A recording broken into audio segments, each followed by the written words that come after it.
Okay, welcome back to the Spinofaarism podcast. Would everyone care to do introductions?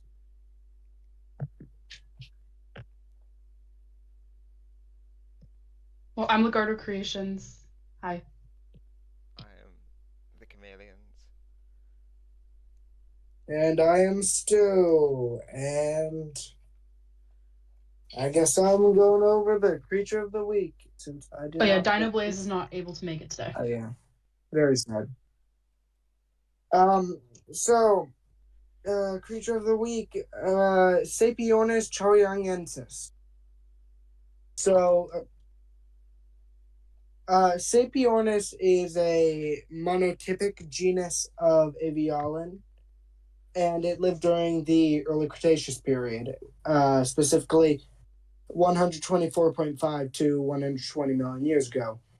Um, it is in the family Omnivoropteridae, which contains Sapeornis and Omnivopteryx. No, Omnivoropteryx. There we go. Sapeornis was large for its time period with a wingspan of 0.98 to 1.08 feet. Uh, and The hand of Sapeornis was more derived than that of Archaeopteryx. It had three fingers. The outer ones with two, and the middle one with three phalanges, and a well fused carpal metacarpus. Uh, let's see here. The skull has teeth, but only on the upper jaw tip. Sapeornis had gastralia, but no unicate processes. The sternum was either absent or more likely made of cartilage rather than bone, as seen in a lot of basal theropods. The pyo was rod-like, as in Confuciusornis and Nomingia, but like in the former, there was no long bony tail anymore. Uh, Comparisons between the scleral ring of Sapiornis and modern birds, as well as reptiles, indicates that Sapiornis might have been diurnal. And yeah. Oh yeah. Before it was not well adapted to flight. It probably glided and soared, and that is it. It's relevant to the religion because it's one of the animals Peters has corrupted. Oh yeah. There you go. That's the reason. It's not an enantiornithine, because it is an it is in the clade Ave Alebrericaria Poda, and is an Omnivoropteridae, and is not grouped in enantiornithine. But yeah. And then you got the new scientific papers. This one's from 2024. Surprisingly, um, I'll send the link in the chat. I just see that when I go to send the link, I just see the image you sent.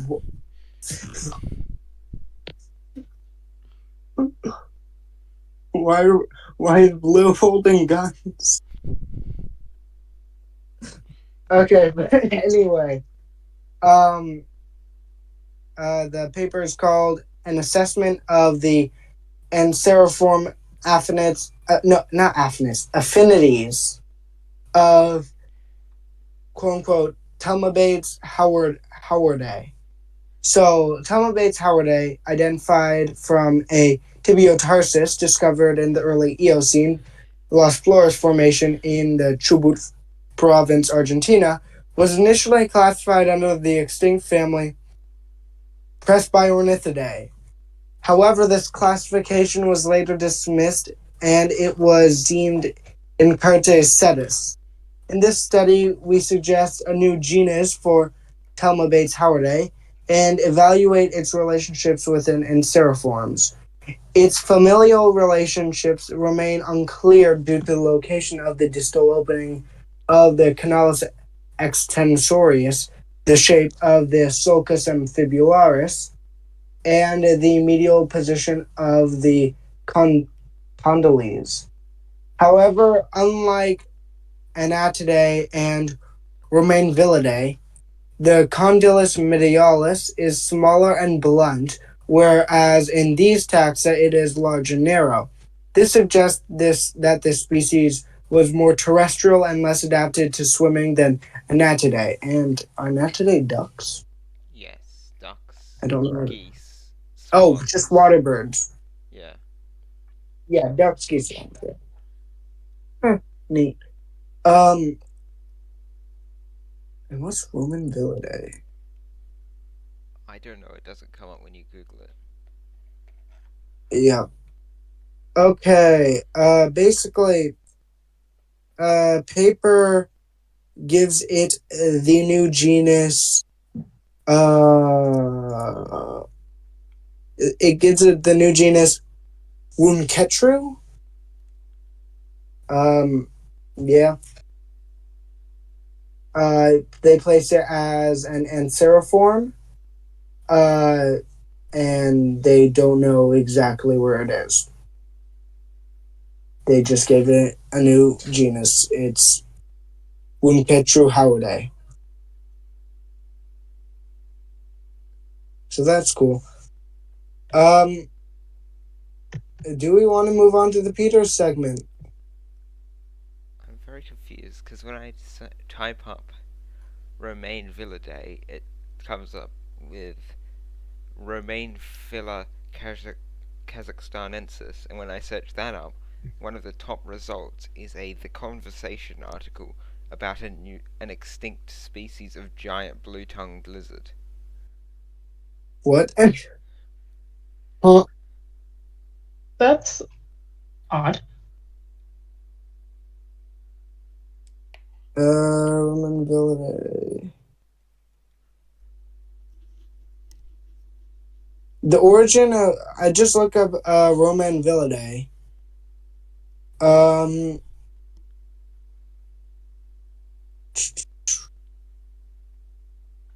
let's see here. Romainvilla. That's a genus. Phylogenetic affinities of there are articles on it. It doesn't come up when you search the genus, only when you search the genus and species. And also, it only comes up as pictures, but not under Google Images in the Images section of the main Google page, which is really weird.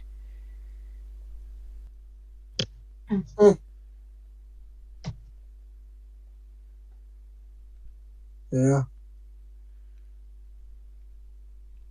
Yeah, this is strange. They're like four people. They're not people. They're like four papers. There's basically no papers on the actual grouping itself. Uh, there's ones on the origin of it, but they're like, oh, hey, it's assigned to this, and that's it.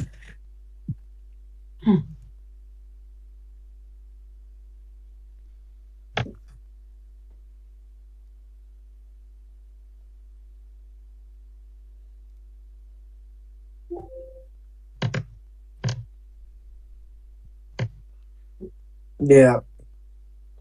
So we're gonna go into the. We should probably move on to the Piers article. We have like 20 articles to cover. Yay. Yep. Okay. The first one is First one. from January 6. The traditional coelacanth, Miguashia, joins the Middle Devonian placoderm flounder clade in the LRT. Huh? Basically, he claims it's. In some of his previous articles, he claimed that some placoderms fill the niche that modern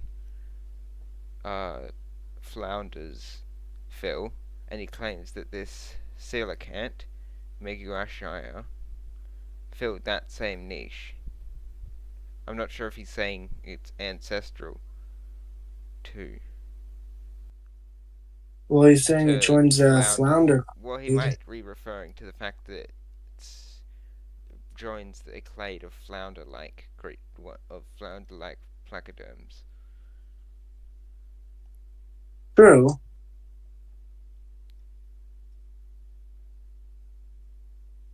Though I'd say it's most likely that it's he's saying it's a flounder.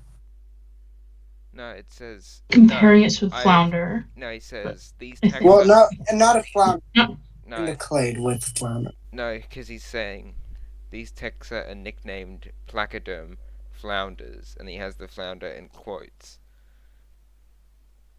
So yeah, it's just flounder. Pachyderms he believes are like flounders. Well, let me just check the large reptile tree, just in case. Let's see here. Large reptile tree. Alright, let's see. Right here. Okay, he puts it next to Homosteel. It seems like Yeah, he just puts in the grouping with other flattened placoderms. it seems like one of these, Gemudinia, was actually similar to Same with Homosteos. Or Homosteus. Yeah, okay, yeah. And the other one is Yenosteus. And Yeah. Heterosteus. And Gynosteus. Yeah, that's why I said Yenosteus. Oh, Yenos. Well, Gynosteus, It doesn't look like it. it's kind of flounder-like, but not really. It also has. It's not flat. It also appears to have eyes on the very tip of its snout. Yeah. Hmm. Yeah, that's just some weird anatomy right there. Yeah. And then they got the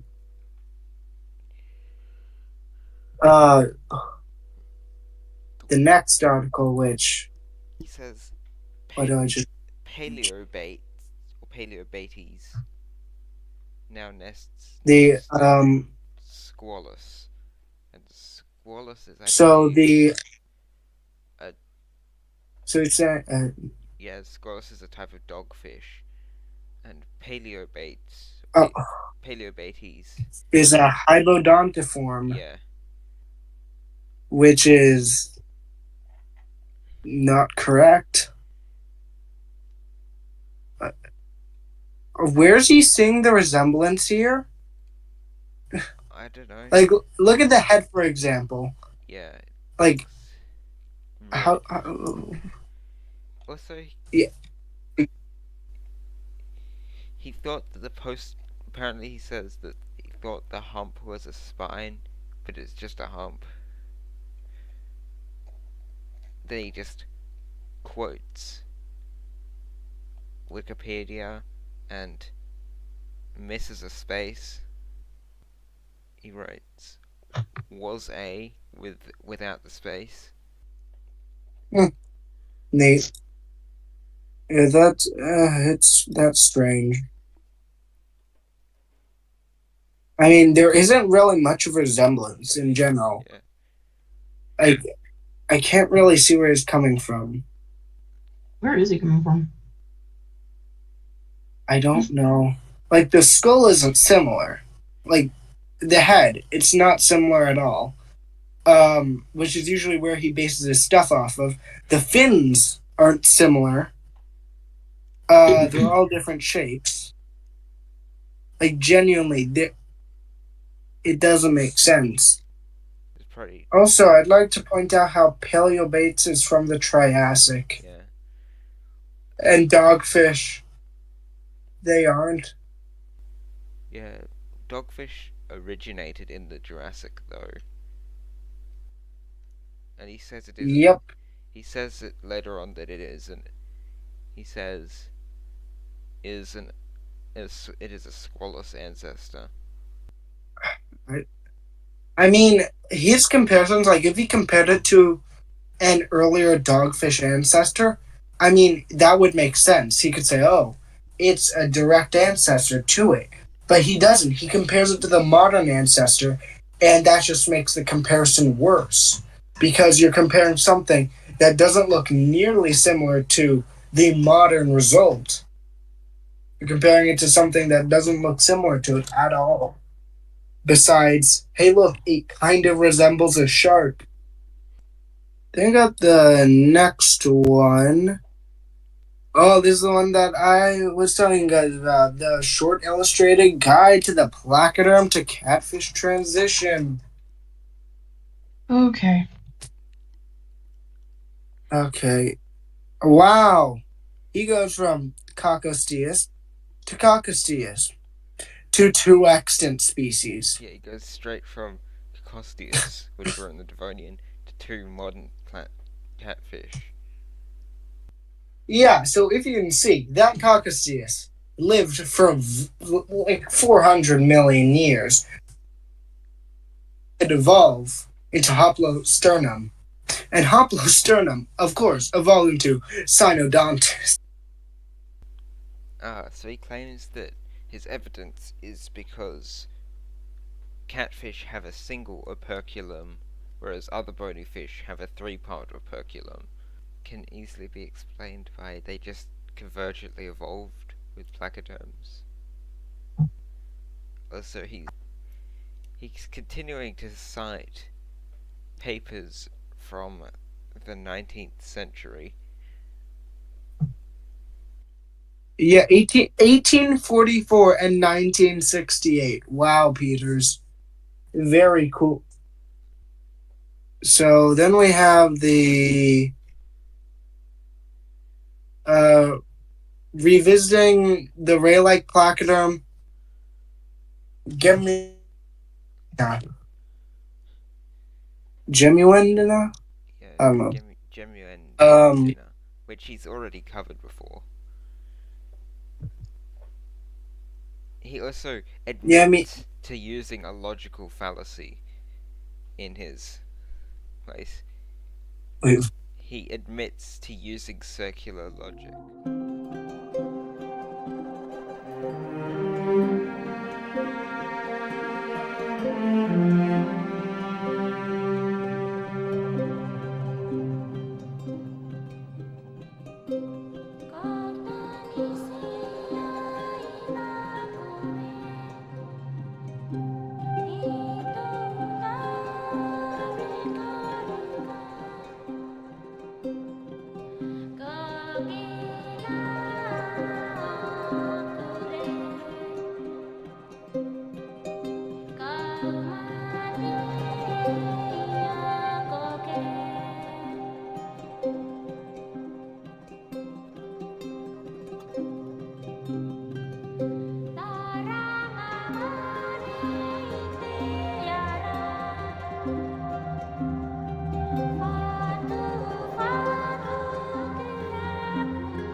And it's just like, yes, that is circular logic, but it's also comparative anatomy. wow, it's almost like anatomy can what? It can convergently evolve. And like using a logical fallacy in your argument instantly means that your argument is no longer sound. You could be right, but you're arguing for it bad. You're arguing your point really badly, and it makes it much more likely that you aren't right. Yeah. Mm. I mean, he goes like all high and mighty saying that you can't have circular logic or a slight logical fallacy, and then he pulled this, and Yeah. it's just hypocrisy at this point. And also, the fact that this is posted on January 9th, this same Gemuendina, he used that to make an argument in his January 6th paper, which means that within a week he has disproved one of his old articles. How do you manage to do that? That's impressive at that point. So, I mean, that's that article. It's just he canceled himself out there. And This is not the first time he's done it, though. basically That is true. definitively proved that his logic doesn't make sense. Okay, so the next one, early Silurian Senecanthus compared to Carboniferous Rhanorichthyes, Papilionichthyes, and Ozarchus. Okay. Oh, that. Peter's what? Why are you comparing these things together? I am so confused.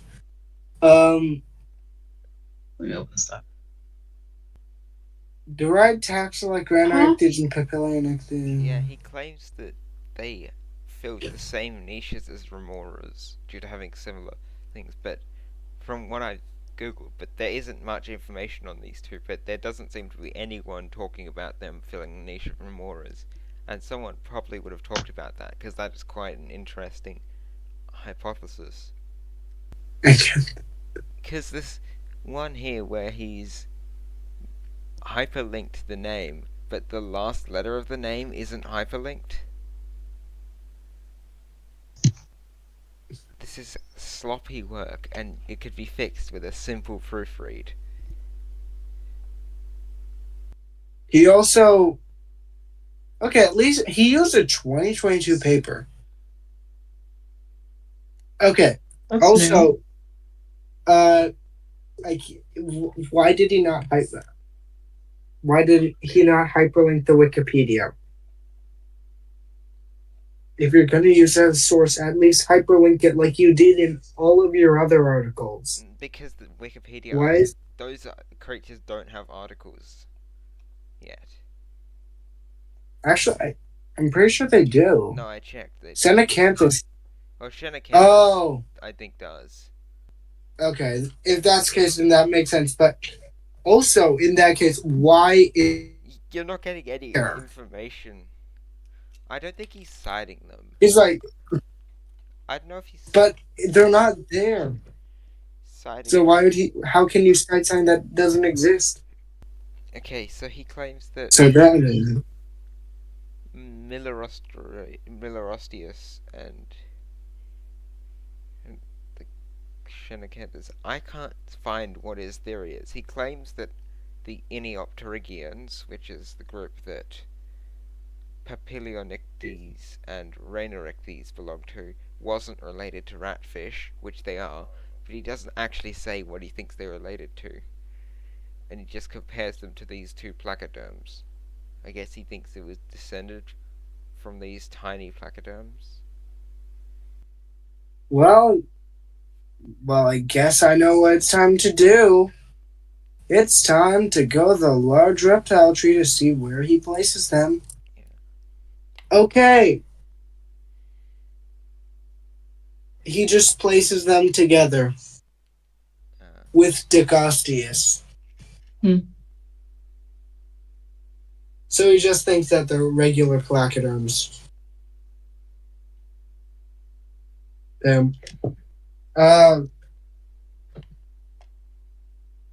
Which, I mean, just judging by, what he goes off of, the skull anatomy, like, you can see how, Millerostes, yeah, that's definitely a placoderm, you can tell by the way the skull is shaped and also that it's armored.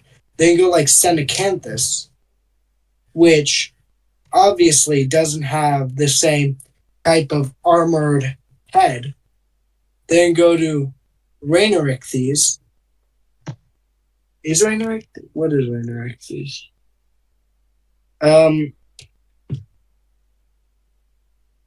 don't know what Rainerichthes is, but basically you get the point. It's just the ones that he's claiming to be placoderms aren't, because they don't even have the proper skull to be a placoderm. But the next the next article is comparing early Devonian Doliodus to Middle Devonian Gladbacchus. Yeah, I've looked into these two. Gladbacchus is an indeterminate basal chondrichthyan, so cartilaginous fish, and then Doliodus it belongs to an obscure order of early cartilaginous fish. So they're both early cartilaginous fish. And then I'm guessing he's saying that they're both closely related to each other. Yeah, near the base of the shark clade. Technically,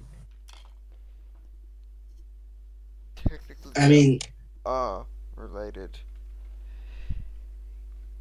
as they were both. Then the question is, why did he feel need to make an article on it if it's already two incredibly obscure genera? I don't know why he compared them when they were pretty closely related anyway. Genuinely at that point, he's not even like he should only. He's not even like just recapping a recent study. The most recent study he cites is from 2018, which was 6 years ago, I think. Yeah, 6 years ago. Yep. But again, he usually only makes an article on something if it contradicts quote unquote normal science. And this isn't contradicting anything. There's basically no point to making it. Okay, so the next one's on Cladosalaki, and in this one he literally says that the source for his image was the picture of Cladosalaki's skull from Wikipedia. He's not even claiming he went and visited a museum to see it. He literally just went to Wikipedia. I don't see what he's claiming. He's just saying about how he only had access to a different view of its skull earlier, and now he's got this Wikipedia image, and he's just analyzing it, and he said that it might be placed somewhere else. Okay. Okay. Now I'm looking at his next article to see if he claims anything this time. He's done a different species of Cladosalaki. And he puts it next to Doliodus. And it was foreshadowing. Because it starts with yesterday. And all of his citations. Okay. All of his citations are from the late 19th century. All are from 1800s, 1894, 1894, and 1889. What? That's painful. Yeah, one of the articles he references talks about a now non-valid subgenus of Cladosalaki. Well, I mean, something about Pierce is he usually valid. He says uh, certain species are valid when they aren't, or just genera in total. Yeah, like Because, like, he considers Ornithocephalus to be valid yeah, when it isn't because, yeah. Well, he doesn't do that with you know. he doesn't do that with this one. I'm just pointing out how outdated the paper he's referencing is. Okay, yeah, it's 1800s. Yeah, why is he citing 1800s papers? Unless that's the only paper you can find on it, you probably should be searching for something more recent. Oh, he's But claiming Cladosalaki Acanthopterygius doesn't have enough traits to place it on the LRT because, of course, he classifies species as completely different. But he already had a species of Cladosalaki kepleri on there, which he placed next to Climatius, which is a genus of Acanthodian, and then the next article he has is also on Cladosalaki, oh, he claims it's which, descended from Amazicthes, which is a placoderm. because it had just one thing that looks like carapace. Actually, Like, wow, it has placoderm carapace? Wow, could it be convergently evolved? Nah, placoderm. Yeah, his only source for this one was from 1909. I'm gonna try and find where he places Acanthodians on the large reptile tree.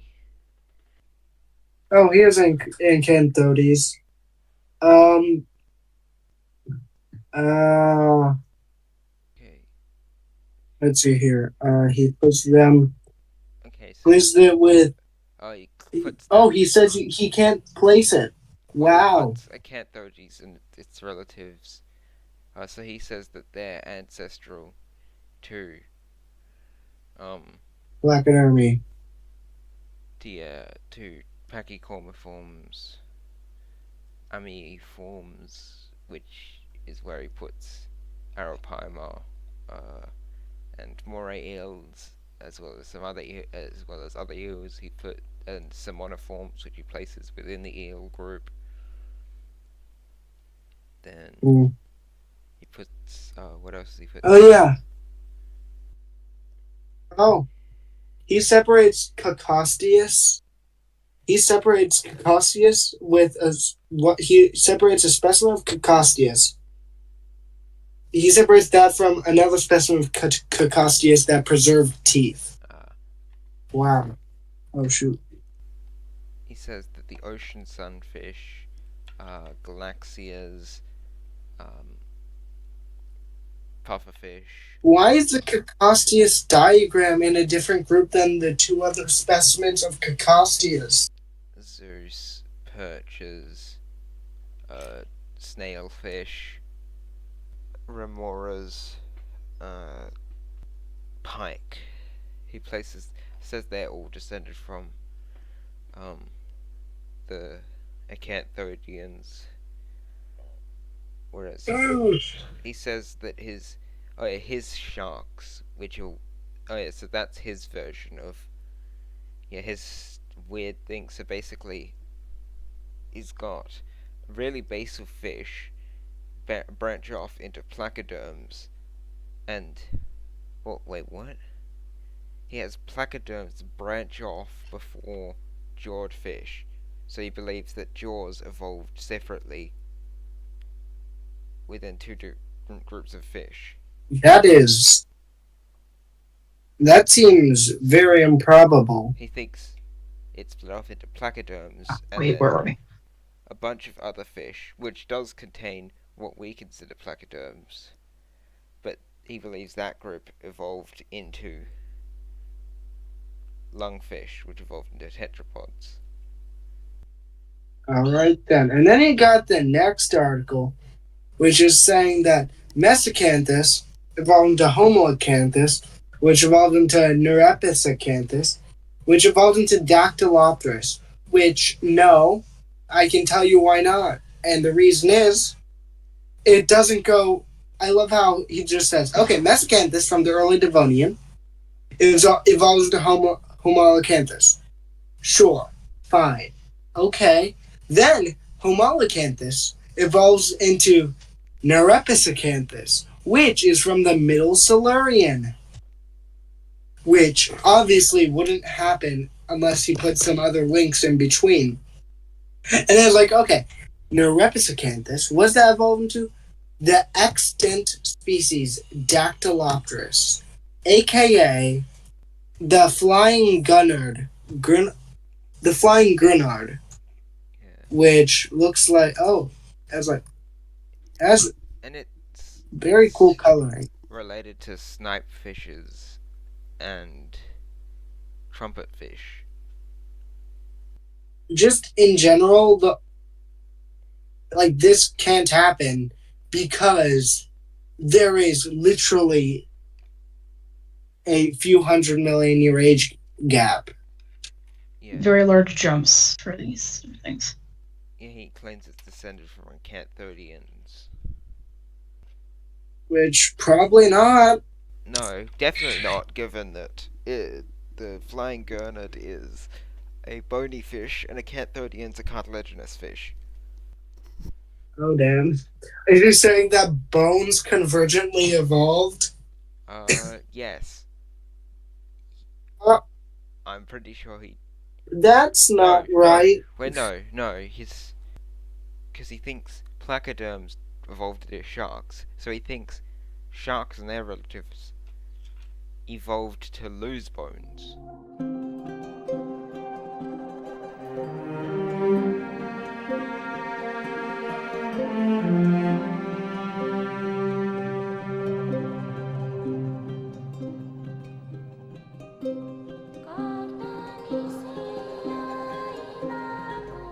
They evolved to become cartilaginous. Oh no, that's not how that works. Yeah. Moving on. We finally we're going to be. This is going to be like the one article that isn't about non-vertebrate I fish, love how and it's on Nyctosaurus, the pterosaur. the mini title, the subtitle at the top is just "There is only one pterosaur." Dear God. And he claims that it has only three phalanges, which it's possible, it's Nyctosaurus. Nyctosaurs had really weird wings because they didn't have hands. They had.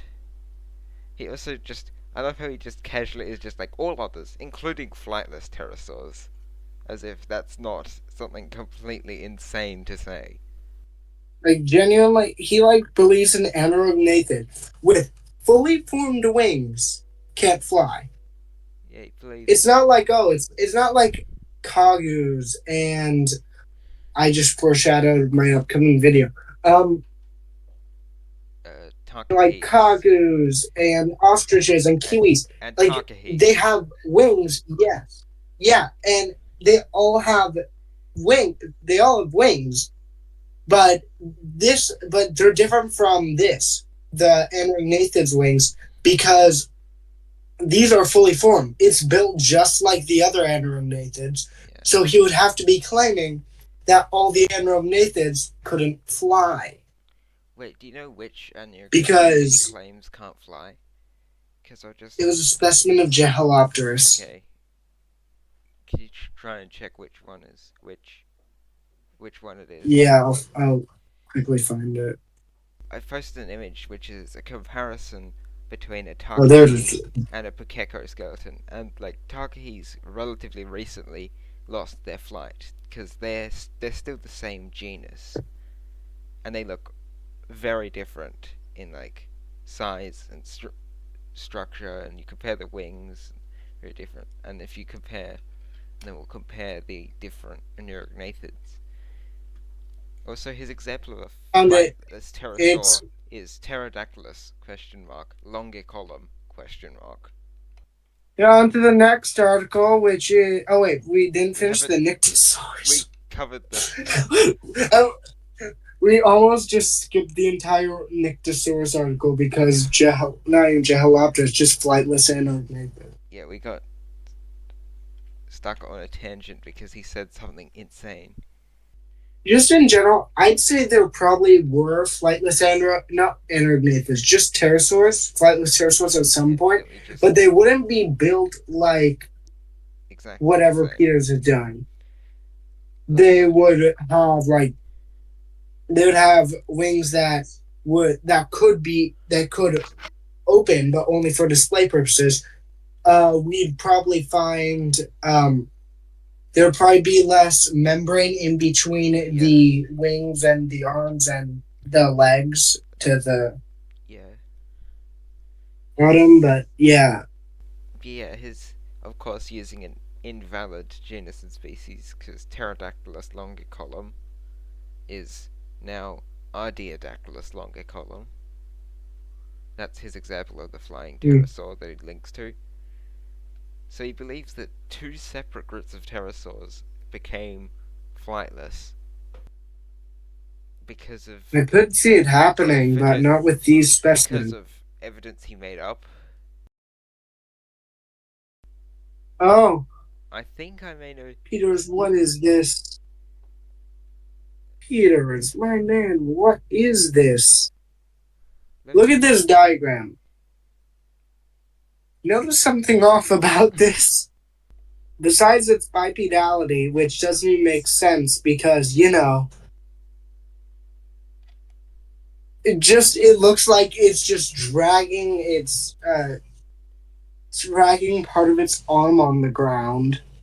But anyway, why is the lower jaw longer than the top jaw? That maybe he thinks it feeds by skim feeding.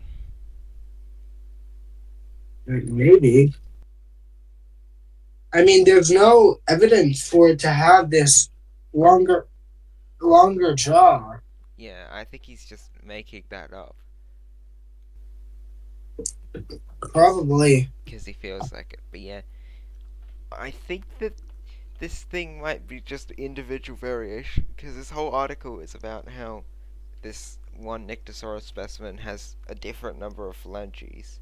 It's possible it was just born with a weird mutation and just has a different number of phalanges. That is true.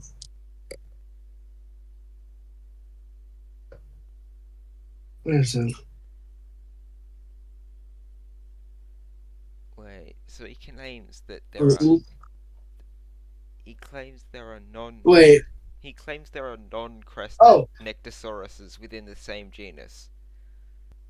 Oh yeah, also, like what you were saying about how there's individual variation. Like, yeah, that would be like saying, oh, a person who is born with an extra finger isn't Homo sapiens. Yeah. Yes, and it would have been impossible for any Nyctosaurus forelimb to develop thrust during terrestrial locomotion due to its far forward contact with the substrate, so it was likely elevated or used like a ski pole while walking. He believes that it used its arms like ski poles. I'm not sure what he means by that, because if he means it's folded wings, then they're way too long for it to use as ski poles. But I guess he thinks... It doesn't make sense. When you use a ski pole, you're basically adding extra limbs for balance. You're not putting a weight on them. So he believes it was quadrupedal, but it just put its weight on its back legs. I feel like that would break its back legs. But yeah, I also believe that Nyctosaurs had from what I've seen, I'm pretty sure Nyctosaurs had like really muscular arms. Let me look at a Nyctosaur. Nyctosaurus muscle study. Wow, the first thing that comes up is David Peters. Okay, muscle. I can't find a muscle study. Let me just look at Paleoart. Okay, Paleoart. Let's see here. The arms look decently muscular. Yeah, yeah, they're pretty muscular, but not muscular enough to just push itself extremely high and just push itself with extreme force off into the ground, generating enough push that it can fly up into the air. That doesn't seem probable. It would either break its arms or break its legs, or both, if it tried that. So then, I'm still confused because why why he what? places because Nyctosaurus had the crests. Why he places some non-crested species group Nyctosaurs into Nyctosaurus. I mean, you got a point there. Hmm. It doesn't make sense. Well, I mean, isn't the non-crested ones? Wasn't there like studies that said they were um female nyctosaurs and Oh, that only the males have the crests? it might be that. Also, he gives it like this tiny mini hand, but like from the Nyctosaurus skeletons, I looked at Nyctosaurus skeletons and they don't have hands. They don't have like fingers other than the one wing finger. And he gives it They like have like this bumps. tiny. Yeah, they just had like it was kind of like flat, but this one he gives it like a tiny mini hand for some reason. And then It just doesn't make sense. back to fish. Oh, he's talking about Hooray. Dracopristis, which was What is Dracoprist? it's like this weird shark-looking thing with cool fins. Hmm. And yeah, it's a Tenocanth. So it's a Oh damn, bad for the. elasmobranch.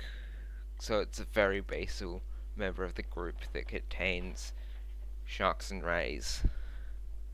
Yeah, it's more basal than Hybodus and Hybodontiforms, but less basal than Xenocanthiforms. What is he claiming? He's claiming that they put its pectoral girdle upside down when they discovered it, and he's claiming that that means it's now an Iniopterygian, which are those fish we talked about earlier, the Doliodon. No, not Doliodon. The Yeah, I'm Rhin. looking at his GIF of it, and yeah, that doesn't look right. His. Like genuinely, it doesn't even fit anatomically. It's overlapping. It's sticking out of the. It would be like if you just how if you just I don't know how to explain this, but it just yeah, it's sticking out of the body. It doesn't fit properly when you flip it like that. It doesn't make sense for it to be flipped if it. Yeah, he believes it's an Iniopterygia form, which were like.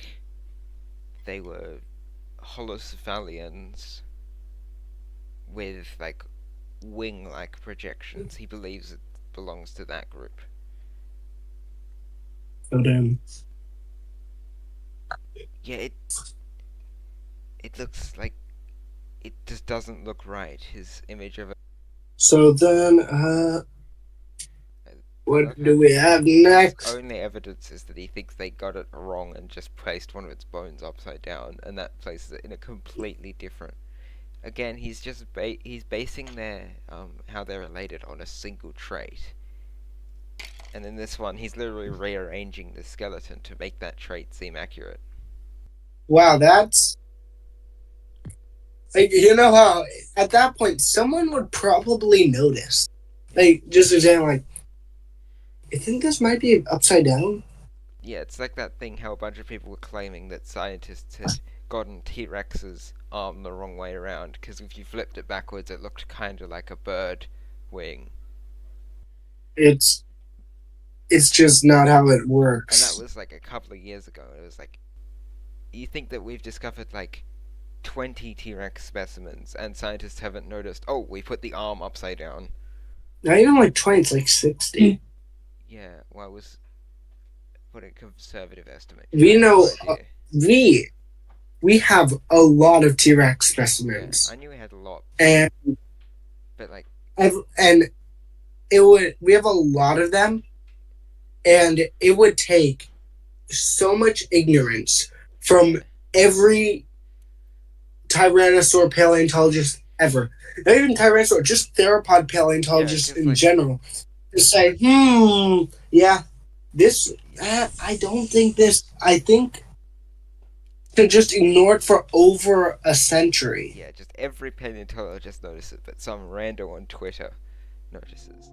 Hello, I didn't point this out while recording, because I only discovered it while I was editing, but in April 2021, when the Dracoprostus was first discovered, Peters made an article claiming that it was placed next to the megamouth shark on his LRT. I'm not saying there's anything wrong with him changing his theories, but since he's writing an article about where it was placed, I think he probably should have pointed out that he placed it somewhere else, or he would be hypocritical, unlike these scientists who never talk about them incorrectly placing creatures.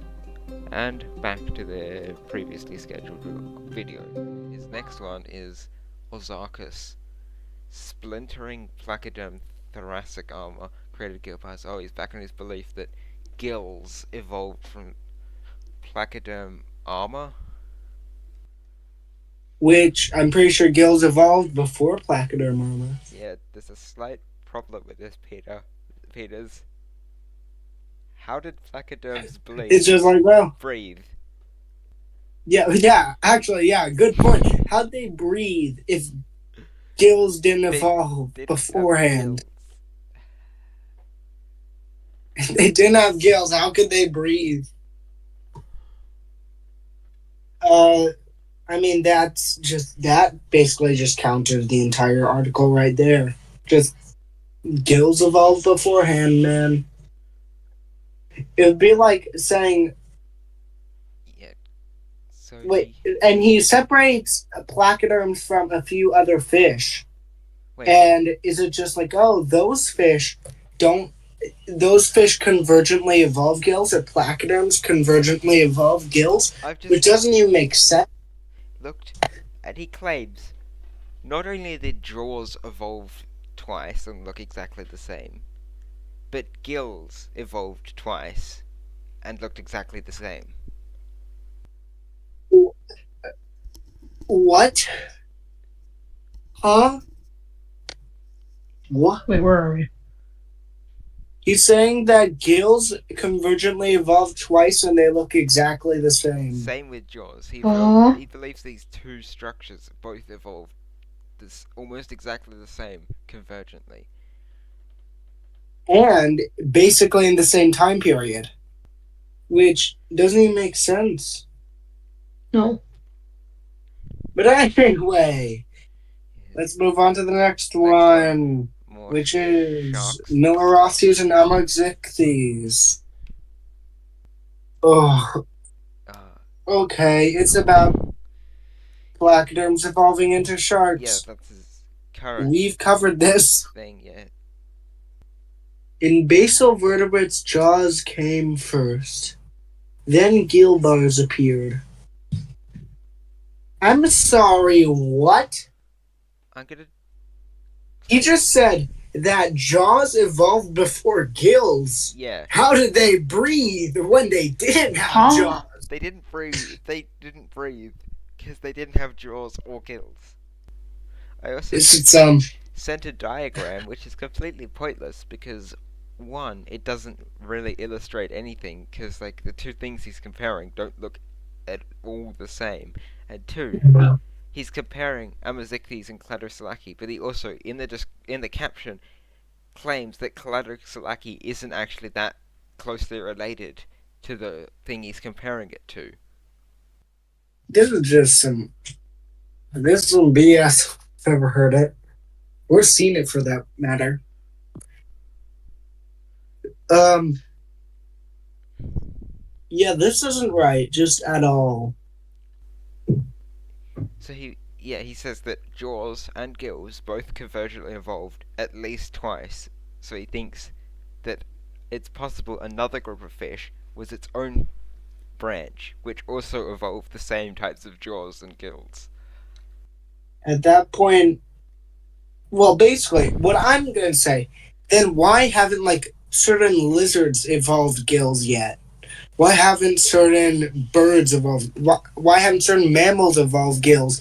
If two families can evolve gills at different times, He's revisiting if gills can evolve Rhinorhexis twice.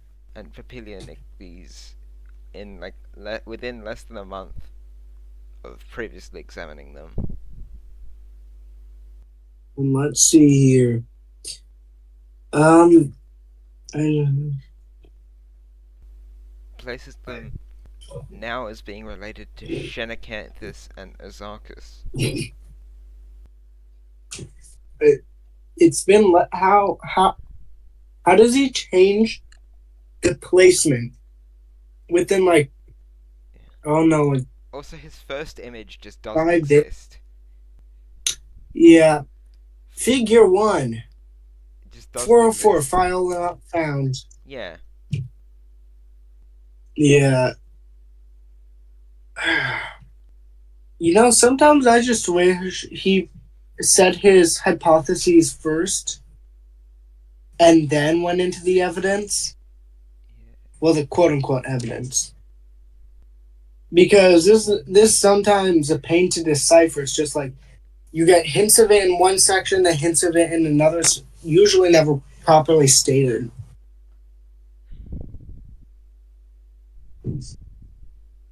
So yeah, he probably should, it is sometimes a pain to read. People in Planex conforms to the basal truth. Okay, but we basically explained why. We've explained why sharks, well, placoderms didn't evolve into sharks. So then the next. Wait, so he claims that Hymenopterygians evolved into remora-like sharks. That sentence, nothing wrong. There's nothing correct in that sentence. Hymenopterygians were like, as I mentioned earlier, holocephalians with like butterfly-like wings on them. Yeah, just in general, there's nothing really correct with this. Wow. His next argument, his next one. How did? Wait a second. I just want to know, how did leaders screw this up? Please tell me how. How do you manage this? It's 2 words. I don't know, but he also calls this a rebuttal. This paper isn't rebutting him. It's just a paper about saying, this thing, and he just thinks it's talking to him. He thinks the TV is talking to him, to use a metaphor. Peleus spondylus is like an eel-like thing, but he claims it looks like a manta ray. So his next article is actually another vertebrate that isn't a fish. So it is on a mammal. Ooh, non-fish. It is on mammals. Xenicteris, one of the tiniest mammals of all time, goes under UCT scanning. So, is he just citing a paper? Yes, he is. Oh, well, their cladogram was essentially upside down compared to the large reptile tree. Gee, Peters, I wonder what. Okay, so he claims that Xanectorus is a Paleocene bat, when it is actually an early primate. That is not right. That is just the opposite of correct, just in all respects. Ah, yes, he thinks that its placement is just an opinion that can't be tested. That it's a Wow, that he's primate. basically. Is this like in all of his articles? Does he literally just claim that? Oh, a paper says this. Not like they did any research, of course. They're just making guesses. Because that's not how like placement works. Actual research goes into it. Ah, It's not an opinion. I think I know why he places it as a bat, because like in the abstract of the paper describing it, it says that its teeth are similar to the Jamaican fig-eating bat, because they both had the same sort of diet. They were both fruit eaters. I mean, that does kind of make sense because, though it kind of does, though it kind of doesn't make sense. Anyway, um, Yeah, I don't know. okay, so I mean, I can kind of see where he's coming from with the teeth, but again, convergent evolution exists, and there's like definitely at least a 66 million year gap from the early Cretaceous. So there's at least like a 70 million year age gap. So it's really unlikely that the same tooth plan stayed for 70 million years. Yeah, It just doesn't make sense. yeah. His logic always has flaws. So and then let's see, we have the So in this article, he claims that Hadrocodium, he calls it the smallest Cretaceous mammal, and Hadrocodium I'm guessing that's incorrect.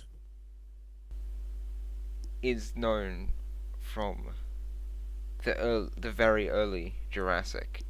And even when I search Hadrocodium, one of the results that comes up is a Peters article that places it in the correct time period.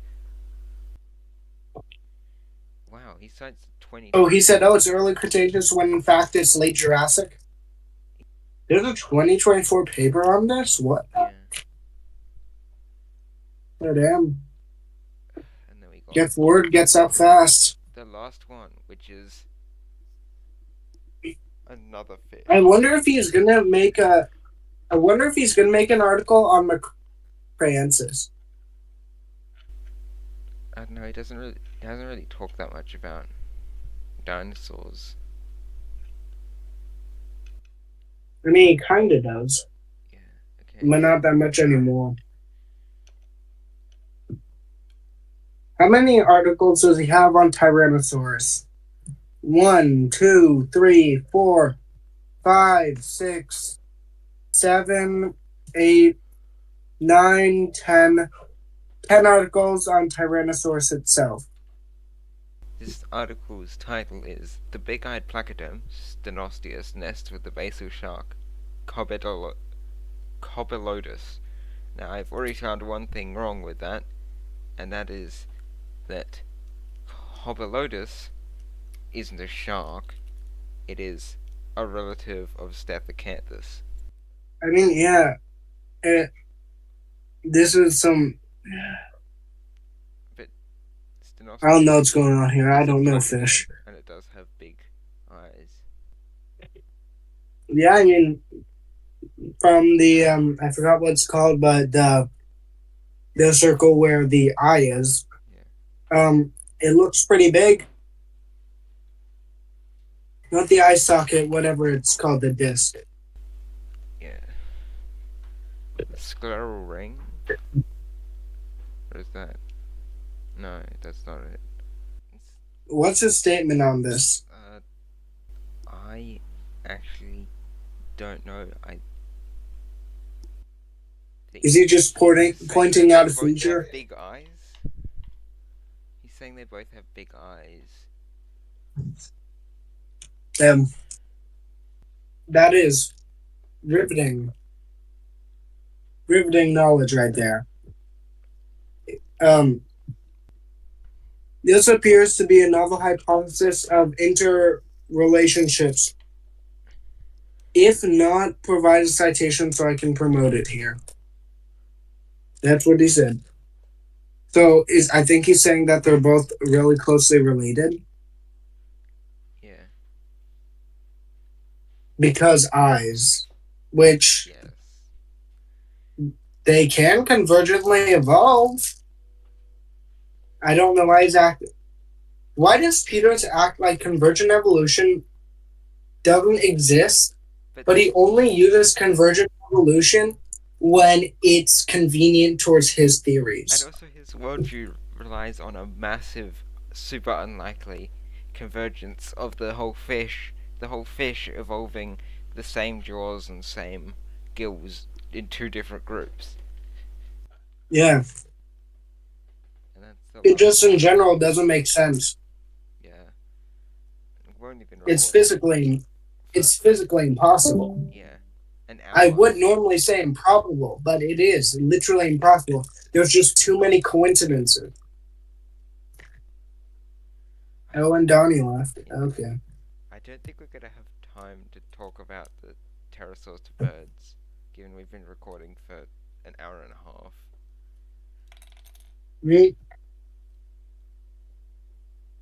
Well, I mean, that was the last Peters article. Yeah. Is there anything else we want to talk Dinosaurs to about? birds. I mean, we can just go over the 2022 ones.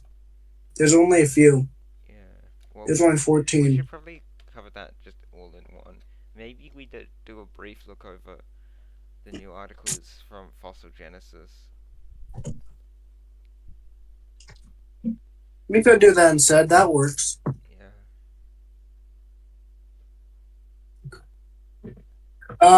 So let's see here.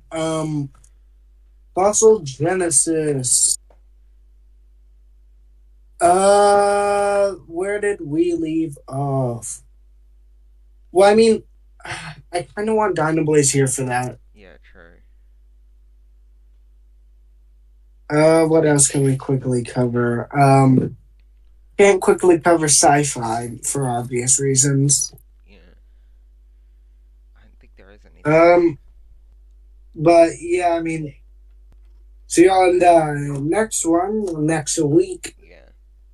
Yeah. Goodbye.